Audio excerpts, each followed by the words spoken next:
Today I want to discuss, actually, give an overview of Techsmith's new version of Snagit called Snagit 13, or version 13, I should say.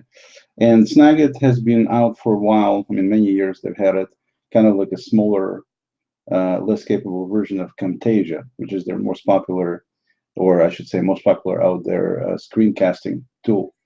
And Snagit was initially just to grab some images like a screen grabber, but they expanded it over the years and added some new features and ability to create various shapes and sizes, add shapes, add annotations, arrows, lines, things like that.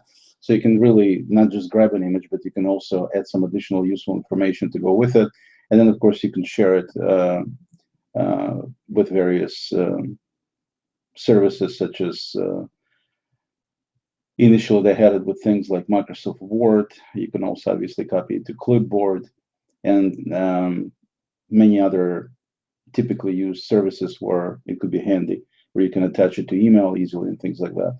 So the version that they have now called Snagit 13, which is what we're looking for, so what we're looking at today, has many more capabilities compared to version 12, and at this point it's definitely a worthwhile investment in my mind as an excellent tool to have in your arsenal. So here's Snagit interface. As you can see, it's pretty small here, but it's very capable in terms of what it does. So let's just go through it in some detail so you can see for yourself if this is something for you or not.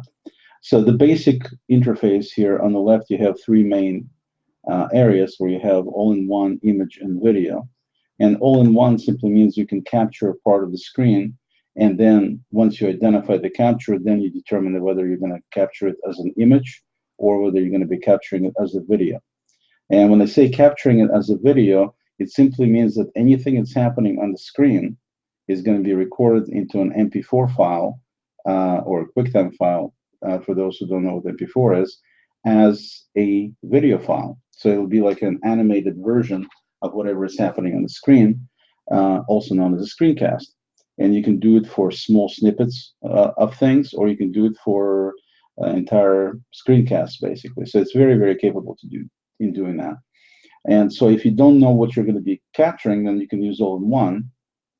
And the options for all-in-one are you can preview it in the editor. And the editor is something that looks like this right here. This is the editor for Snagit, and it has the ability to store multiple images that you're grabbing, including the videos. You can play the videos back right there. You can play videos back, and then you can trim videos here. So I can easily take and trim. We'll go over this in the video section. But basically, it's when they call it editor, it just means that you're taking the existing image that you grabbed, and then from that image, you can work with it to do whatever you want to do with it, such as, for example, let's say I had an image that looks like this.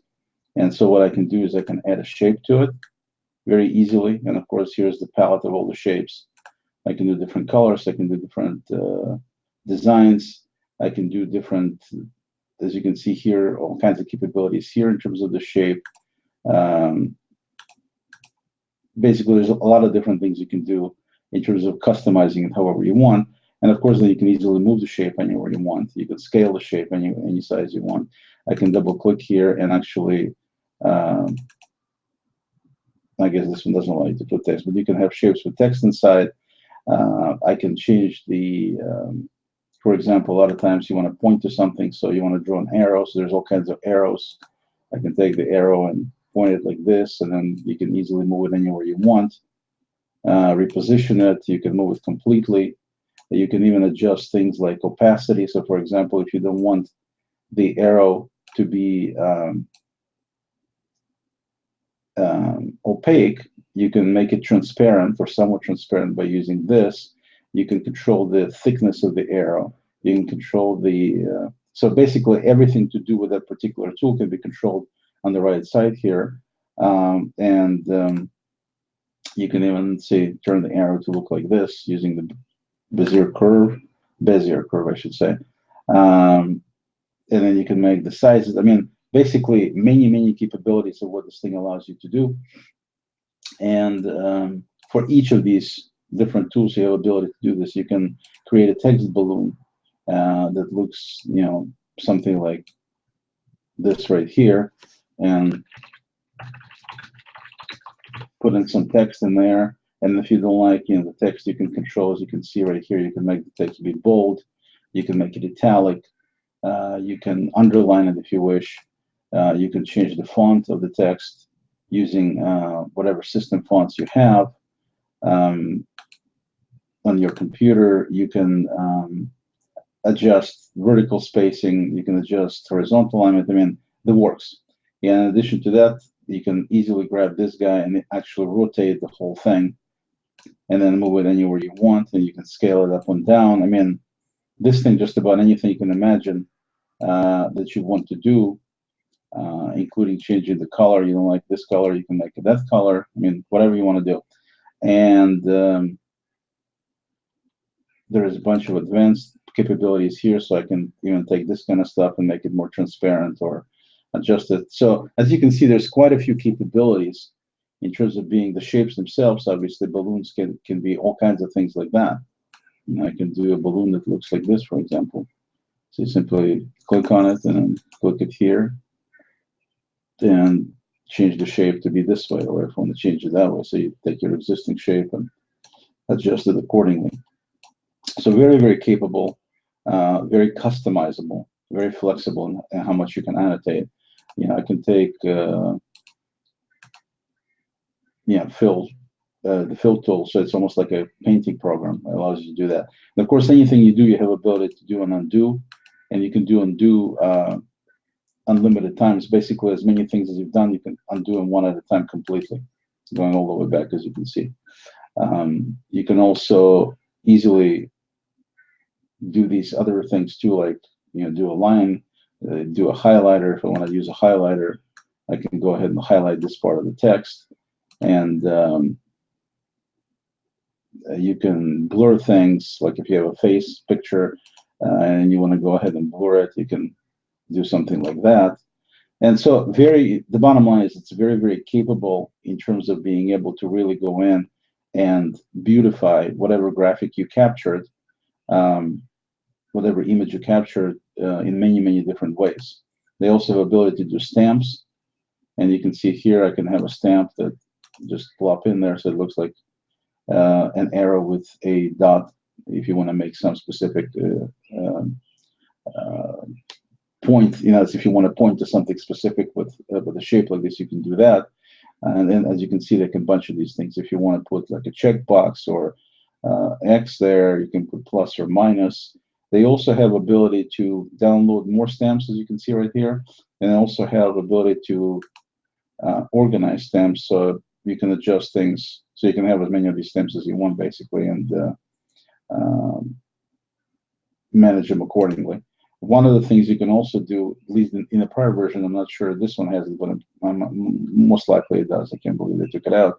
Is the ability not just to do stamps, but to do numbered stamps. So a lot of times you're showing the procedure and trying to show the process, step 1, step 2, step 3. As you actually click on the stamp, it will actually automatically increase the numbers with every time you click. So that's very handy as well. You see, yeah, that's just a plus sign. And of course, you can also rotate these things, and you can also size them so that Compliant works with any shape, essentially. And if you hit delete key, it just deletes it. So very capable in managing and this editor and doing these things. And then, of course, I can click on copy all up here, which copies it to the clipboard. And now if I jump into my email program, and let's say I want to compose a new email, I can just go ahead and just simply do a Control V, and as you can see from the all the changes I've done to that image, including all the notifications, all the notations, everything, it's all up here. So very slick and very useful in terms of that. So that's the editor. We'll get back to the editor a little bit later. So back to the main interface for capturing. So that's what all-in-one does. You click on all-in-one. You click on, you select these sliders if you want, and you can say if you wanted to open in the editor, you just looked at after the fact, after it captures it, or you can turn it off by just simply sliding it this way, saying that just capture it, don't stick it in, don't open it in the editor right afterwards for preview and modifications. So if you want to grab a lot of different things, you might want to go ahead and grab them all without being previewed in the editor, and then you just work on them afterwards. You can automatically have it copied to clipboard, so you don't have to select, copy all, and then because it'll copy it automatically with this setting, and then capture cursor. In addition to capturing the actual content on the screen, you can actually have the cursor position as well, so that you will see the cursor being captured as part of it. So that might be useful too. I usually don't do it, but you could do it. And then there's this 5-second delay. If you turn it on, that means that the capture is not going to happen until 5 seconds later. And the reason you might want to do that is if you want to not capture the cursor, or if you want to capture it in a different position, I should say, then you have time to move it to wherever you need it to be. So that's basically it. And then the actual capturing itself is done with this, starts with this big button, but you can have a hotkey assigned to it. And down below, it tells you what the hotkey is. So if I click on it, it says, give me a hotkey. So if I say, let's say, do Control-Shift print screen, now it says Control-Shift print screen. So now you always know which buttons to hit. So you don't have to be clicking on the capture button. You can just do it directly from by using the key combination. Okay. Any of the settings you do here when you set it up, you can then set it by selecting a preset, and then you don't have to redo things every time. It just automatically sets it, and you can have multiple presets as number of these presets. So very, very slick in terms of configuration, ease of use. I mean, it's pretty easy to see all these options, quickly change them accordingly, or save them as presets, and then you just use it every time. So let's do a capture. So I click on capture, and it goes ahead and shows me a marquee, and it basically at this point says, I can move this around, and I can select my own box I want to capture, but at this particular moment, it shows the marquee around the whole window, which is the default. So if you want to set, if you want to capture the entire window, all you have to do is simply click one time, and it's going to capture the whole thing. Okay. In addition to that, they have these arrows jumping here, indicating that you can capture. There's more in terms of scrolling to the right and to the bottom, and so they give me ability to actually capture everything. So you wind up being able not just to capture a screen that you can see, but the entire window. So if you wanted to, for example, capture a long web page, you can do that, and you can do capturing in terms of long stuff, both up and down, left and right, which is very handy. So let's say we wanted to do our own capture. So I'm going to go ahead and just grab and drag the box like this, and then when I let go, it's going to go ahead and say it shows me the ends of it, and I can adjust it now. So I can adjust that I want to, to be very specific. You don't need to capture perfectly what you want to capture. You just need to grab a box and drag it, and then you adjust it accordingly to whatever you need it to be. And of course, it shows you at the bottom here what the size of the image you're selecting currently will be in terms of pixels. It gives you ability to click on the camera here to capture an image, capture this particular area as an image, or start recording a video. You're able to redo the selection if you don't like the selection, or you're able to cancel out at this point. Let's say we wanted to capture it as an image. I'm just going to click on the camera. It captures it. And now if I go ahead and pull up the editor, and there it is, then you can see, actually I didn't have to pull it up because we selected the editor to be turned on. You can see it grabbed that particular piece, and now I can go to town and, with my annotations, whatever I want to do, and just what I showed you earlier in terms of being able to annotate, I can do whatever I need. I can crop this image, I can, add shadows. Let's see what else we can do with this thing. We can go to effects here, and we can do like a page curl effect, so it looks like this. We can go and select the shadow, so it looks like that, which is pretty cool. We can add a border, for example. And by the way, they do have a setting allowing you to multiply effects, so it's not just one or another. It's a combination of different things, and you just keep adding and adding and adding in terms of effects. Okay, and you can adjust the properties of various things as well. You can see here the two properties accordingly. So, many different things you can do. Things like spotlight and magnify.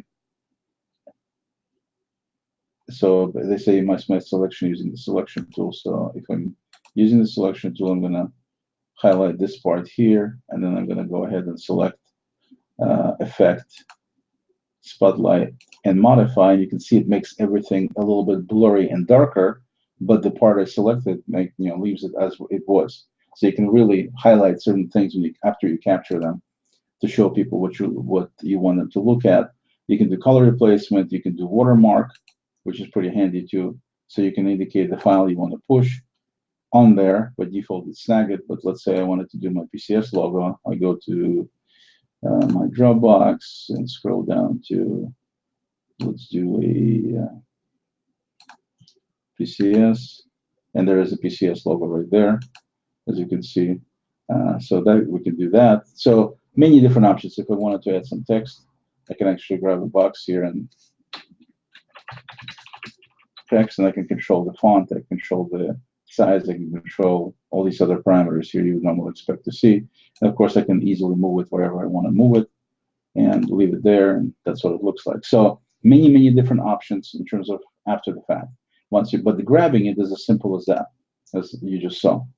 Okay, and if you go to image, so this is all in one. You can select both grab as an image or grab as a video. If you go to the image, you have more flexibility in terms of selections right up front. You can control what you're actually grabbing, where you can say, I want to select region or full screen or full window or scrolling window, meaning up and down scrolling, or panoramic, which is meaning left and right scrolling. And there is a bunch of other options here that you can select as well. So for example, capture to clipboard, to a file, in terms of area, freehand, you can even draw a freehand area you're trying to capture. And you can even capture multiple areas here. And you can capture from a scanner or camera. So many different ways so you can select what you're capturing. Then on the effect side, you can say, I want to go ahead and capture it with a border. And at this point, if you click on the little settings cog on the right, then you can select what border you'd like. You can select the color of the border you want.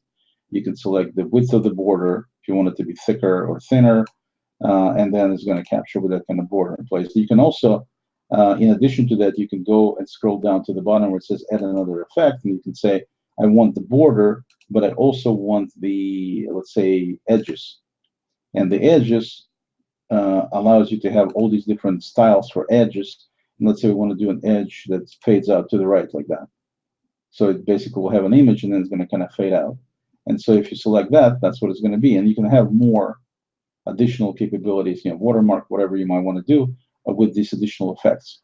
Or you can remove effects. So you can, in my case, I just have two, border and edges. And then you can also share it. You can indicate that you want to share it when it gets done to any of these different services. You can automatically have it placed on Google Drive or on Dropbox or into Evernote, or create a tweet for Twitter. You can send it through FTP. You can email it. All kinds of options, basically options galore in terms of where you can wind up with a file once you get done. In my case, I'm just going to copy it to clipboard and then use it like an email or something else in this case, just to show you. But those are the options available, and all these options can be set up as presets, so you have a very easy way to get back to them and have a standard way how you do things in terms of colors, font sizes, all that kind of, and the options themselves. So very slick, very convenient, very flexible. And here on the right, you can say, preview in the editor. Once you get done capturing, copy to clipboard if you want it to be in clipboard automatically. Capture cursor if you want it. Usually when you do screens, you don't capture cursor. But if you wanted to, you could. And then time delay, like we discussed. Okay? And so with all of that said, I'm going to go and say capture. And I'm going to go ahead and grab a piece here like that. And as you can see in a second, once it opens it, because it's set to open editor, you can see we have our edge. And we have the, it's a PNG with, gradated, basically. I told it that I wanted the edge to kind of bleed off like this to the right. And so that's why you see exactly what you see. So if I go ahead and copy it, and then again, jump quickly into my email and just drop it in there into a new message, you will see what it actually looks like on the screen. And you can see, let's make it original size. So it's a little bit bigger, so you can see it better.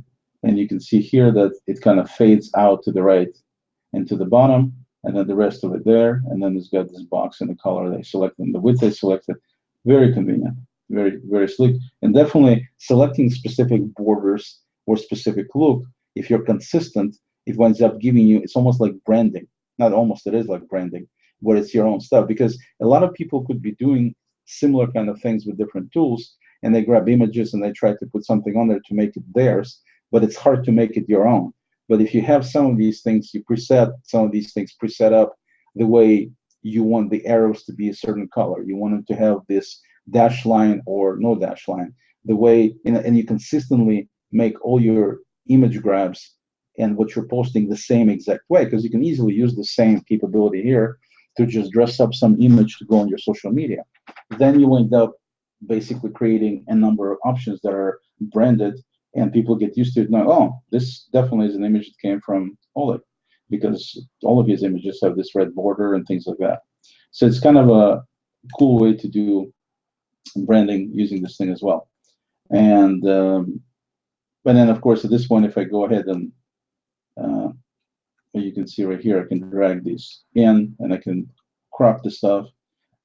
There's also a way to scale it too if you wanted to, and of course I can always go back and click on undo or redo. So very slick, very convenient for that. Now let me show you how the video part works. The video part, if you click on the video, it doesn't have as many selections, but it's still pretty potent. You can grab a video from image or region or window. We're going to grab from region, and meaning we're going to select our own. And then, and of course, like I said, whenever you see these cogs, they'll give you additional capabilities. Then you can save the video automatically in Google Drive or FTP or screencast.com, which is their own screencasting service, storage service, I should say. But then you can, even if you have Camtasia, you can save it right into Camtasia Studio, YouTube, bunch of options. Whatever option you select, like things like YouTube or things like Google Drive, you will have to configure it first to give permission to use. In my case, I already set up Google Drive, so I just wanted to wind up on Google Drive by default. And then over here, previewing the editor, that's fine. Capture cursor, I'm going to turn on. Record microphone, I'm going to go ahead and say yes, I want to record a microphone. And that's something you can control when you actually are recording too. But by default, I wanted to start recording microphone. And you can indicate which microphone. And then record system audio simply means that there is any audio coming in, playing while you're doing the capturing, it's going to play and get recorded as well. So for example, right now you're looking at the video, you're looking at email screen here, which has some animations as part of it, but there's no sound. But potentially I could throw in there a YouTube video that I was playing, for example, in another window, and I actually can grab that YouTube video and I want to capture the sound as well. We'll do that in a minute so you can see what I'm talking about. So you can capture with sound, without. So usually I have that on so I can capture the sound too. And one of the big things they've added that the other previous versions didn't have is this webcam. And webcam allows you to turn it on by clicking here and then record what's coming from the webcam, and you can indicate which webcam you're recording. The beauty of this thing is you can totally turn it on and off as much as you want to and keep flipping between recording the video and then recording yourself. So for doing tutorials, if you want people to see your face from time to time, or you want to explain something without showing the screen all the time, like I'm doing now. Now all you're seeing is the screen, you're just hearing me. But with this capability, you're able to jump back and forth, and you can actually see, and it's literally a toggle, which you'll see in a minute, makes it very convenient, very useful. So let's go ahead and actually grab something. So with settings set, I'm going to click on capture. Okay, and I'm going to go ahead and I'm going to select this part of the screen here so you can actually see these motions going on and everything. And here, this little box here, as you can see, so it's the webcam. Hello. Nothing is being recorded yet because I didn't click record yet. So if I click on this button, you can see that video disappears and it's showing me the screen I selected. And again, you can totally fine tune it before you actually start saving it. Be whatever size you want, whatever you want. Here down at the bottom, you can see the microphone is on. And if right now, if I turn it off, then it's not going to record what I'm actually saying. You can still hear me because it's being recorded in another application here. And then this is the system audio. You can turn it on and turn it off. Right now, it's on. Okay, so if everything is good, we're going to go ahead and start capturing. I'm going to go and click record. And now after this 3-second countdown, it starts recording. It's going to record my cursor. So as I move things around and do things on the screen, it's going to record everything that's going on, basically, including my voice. And I can go ahead and click on this guy on the bottom. And so I can actually see and talk to you now in that same size window, right? And then I flick back by clicking the button again. That simply, and now you can see the recording of where we were before, and I can make selections from the top. If I go to different tab or something, and click on something there, and so anything I put into this window will be visible. In this window I selected to record will be visible here. And this is something you might want to do if you, let's for example, say that you don't necessarily want to send somebody a file, okay? Maybe you just want to send somebody some example of how to get something done for training. It's a phenomenal tool to record exactly what you're doing as you're notating it, narrating it, I should say, not notating it, narrating it, and then you go ahead and send them the deal. Sometimes you want to send, there is a report, for example, of some kind, and you only want to send a snippet of that report. So you go ahead and just grab that snippet from the screen and send it as part of the deal. So there's many different ways how this can be used without resorting to sharing big files with people or anything like that. You just simply grab a screen, drop it into email or social media or anywhere else you want, and you're done. So let's say I'm done with this particular recording, so I'm going to finally say a few words directly to you, and I'm going to go ahead and click on this thing. Just need to look where it is to turn it off, and I'm going to stop recording. So it says processing video, and literally within seconds it will come back, and the video will be shown in the editor, and I'm going to go ahead and play it back. Hangout is not recording what it's playing back, so you can't hear it. But actually, I know what I can do. I can turn my playback device and window to be speakers, then you can hear it. Now let's do this. Okay, so I played, here we go. I can go ahead and click on this guy on the bottom, and so I can actually see and talk to you now in that same size window, right? And then I flick back by clicking the button again. That's simply, and now you can see recording of where we were before, and I can make selections from the top. If I go to different tab or something, and click on something there, and so anything I put into this window will be visible in this window I selected. Okay, so you get the idea. It plays it back, no problem. So what can you do at this point? At this point, what you can do is you can adjust these little markers, and you can say, okay, from the beginning here, if the countdown starts recording, it's going to record my cursor, so as I move things around and do things on the screen, it's going to record everything that's going on, basically, including my... Okay, let's say at this point I want to quit. I don't want that first part to be recorded, so I simply drag the cursor from left to the end, to the beginning, I should say, and then leave where it is, and then now that this part is selected, I can click on cut, and it automatically cuts if I was. And now it starts at this point. So basically, you can grab any piece of the screen by adjusting these things accordingly, however you want to do it, and then you can cut it out, and then you just have the rest of it left. So it's very easy to trim things using this approach, and very easy to cut little pieces out from inside here and there, and you can just play with it, do it as much as you want. When you get done, you're done. You can save it as an MP4, or it saves automatically as MP4. In this case, I saved it to my Google Drive. But notice over here, down at the bottom, I have a couple of options. One of them is GIF. One of them is PNG. So PNG simply saves the current frame. Whatever the frame is, it saves it as a PNG file. Okay? But the GIF thing allows you to create an animated GIF from the video. So you can actually record a piece of video, and then you can go ahead and grab that piece into Snagit, and then you can go ahead and save it as an animated GIF, which you can drop in whatever social media or anywhere else you want to drop as a GIF, as opposed to being a video, which also is pretty useful in some cases. Once you get done, you simply click Finish, and you're done. And so it goes ahead and saves the capture. And then if I look at my Google Drive, I will see this particular capture being there, and then from then I can use it however I want to use it. So that's how you do video. I mean, pretty simple, pretty straightforward what you can do with it in the editor.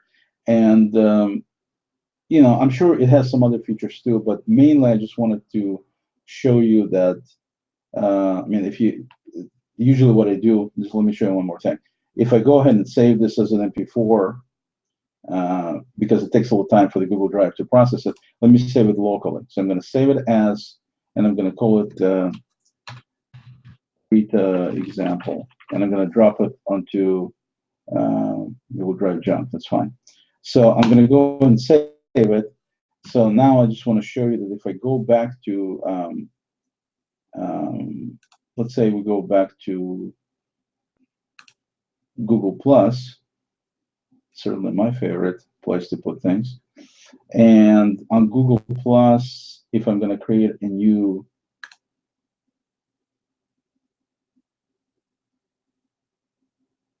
post, let's say, right? And in the new post, I'm going to go ahead and simply grab a photo, and I'm going to upload it from my computer. I could have dragged it, but it's okay. And it's exactly where it is. So I just need to wait till Windows resorts everything and shows me my reader video. This will take it a second, or a couple of seconds. Come on. There it is, read the example. And so I'll go ahead and open that, and as you can see, it drops it right in there.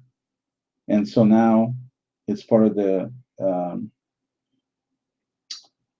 it winds up being a graphic here in this post, and I can go ahead and add some text if I wanted to, and just say this post.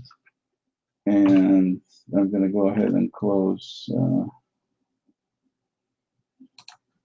share it myself, also known as me, and I'm going to go ahead and say share it. And now you can see there's the post with the video. If I click, it's going to open up, and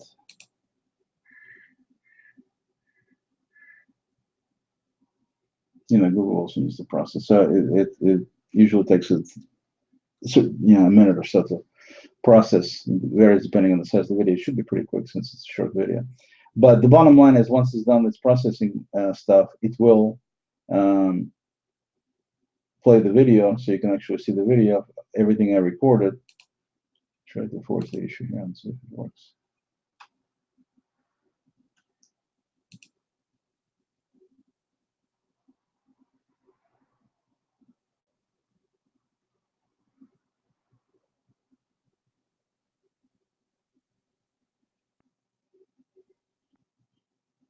Yeah, it still says processing.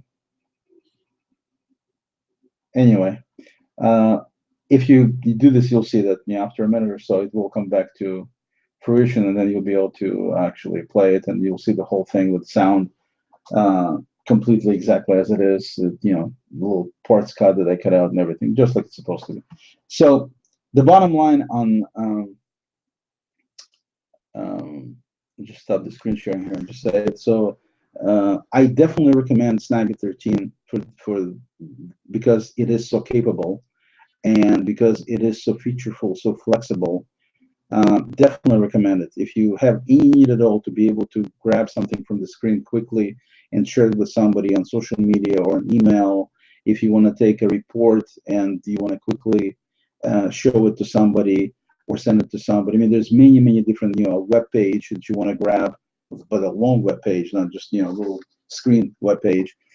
You want to do that. If you want to take a video and quickly grab a piece of it and then share it with somebody, that's one of the fastest way to do it. You just drop it on the screen, select capture video, grab it, and then once it's done, then you go ahead, and of course you can narrate something to go with it as it's playing. So that's one of the benefits there with using this approach. And then you can just cut out whatever you don't need, trim it to whatever you need it to be, and then you simply upload it to either Google Drive or Dropbox, share it with people, or put it in social media, or send it as an attachment via email. I mean, there's all these different possibilities, but it's a really convenient and quick way to grab content for videos.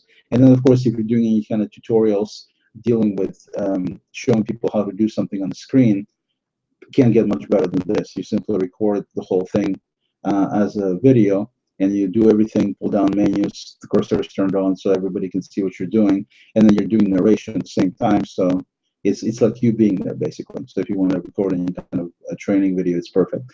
Phenomenal tool. For 40, I think they charge $49.95 for it, or $49.99. It's an excellent tool in terms of its value, in terms of capabilities. So it's totally worth spending $50. If you had the prior version of Snagit, then you can get a new upgrade for $25, which is I had the version 12, so that's all it cost me. Totally worthwhile. Zara, definitely get it. This video was intentionally recorded for you mostly, but anybody else who wants to have the same capabilities, now you can kind of see how it works, what it does, and you can make a determination whether you want to get one or not. With that, thank you very much. If you have any questions, please contact me on Google+. Take care.